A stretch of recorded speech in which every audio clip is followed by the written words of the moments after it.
The number of deaths here in the United States has just crossed 100,000. More than 200,000 lives now lost to The US has surpassed 300,000 coronavirus deaths as the country rolls out its first inoculations. The U.S. reached 400,000 deaths. 500,071 dead.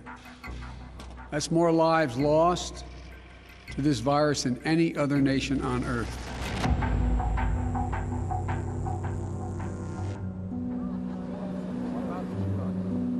Physician Kevin Kwok has been fighting COVID since it first touched down in San Diego.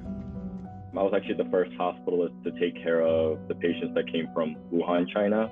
There were like 2 or 3 planes that came directly from there to Air Force Base in San Diego. We didn't have any treatment plans at that point. I've never seen anyone become hypoxic, low oxygen, in such a short period of time. Like someone would walk into the emergency room completely fine, breathing on their own, and within 24 hours, they would be intubated in the ICU. There were definitely moments of just kind of uncertainty and fear. It was just very exhausting mentally, physically. California was a case study for how to respond to the pandemic with early lockdowns and stricter social distancing measures. But that changed by year's end as the holiday season approached and pandemic fatigue set in.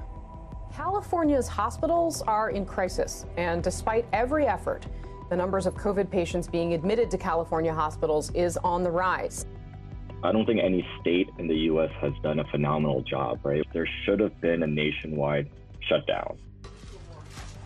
Cases are now dropping across the country thanks to tighter lockdowns in some states, the end of the holiday season, improved mask wearing and social distancing, and recent cold weather keeping people at home.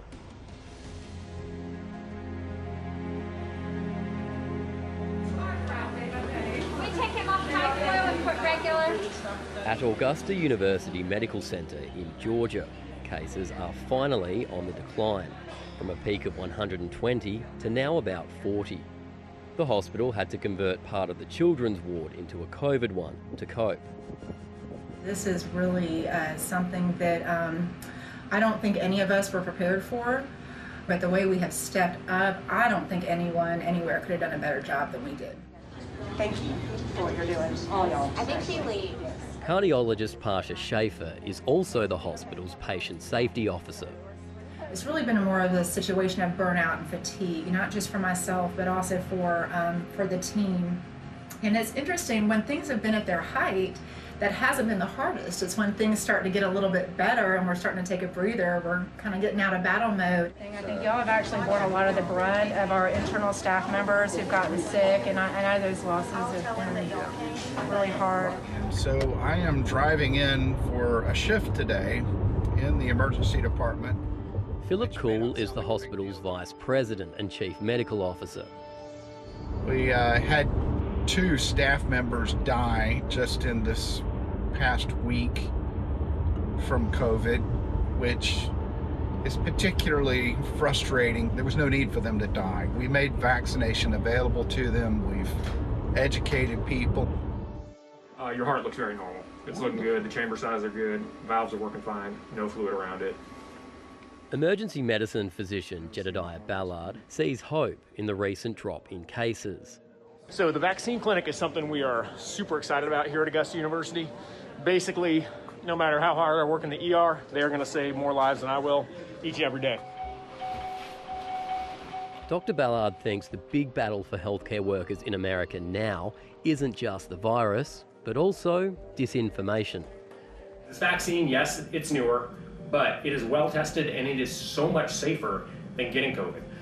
I cannot tell you how frustrating it is to, go into a shift knowing you're going to get hit with COVID hard, have a couple people die, and then you got your buddy's wife talking about how it's a made-up disease.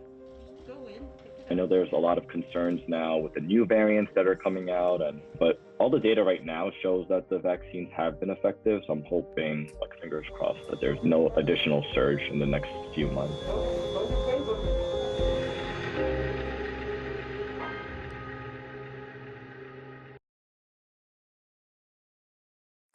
Hi, I'm Lee Sales. Thanks for watching this story. If you'd like to watch more of 7:30's stories, they are on the left of your screen. And tap on the button below to subscribe and get the latest from ABC News.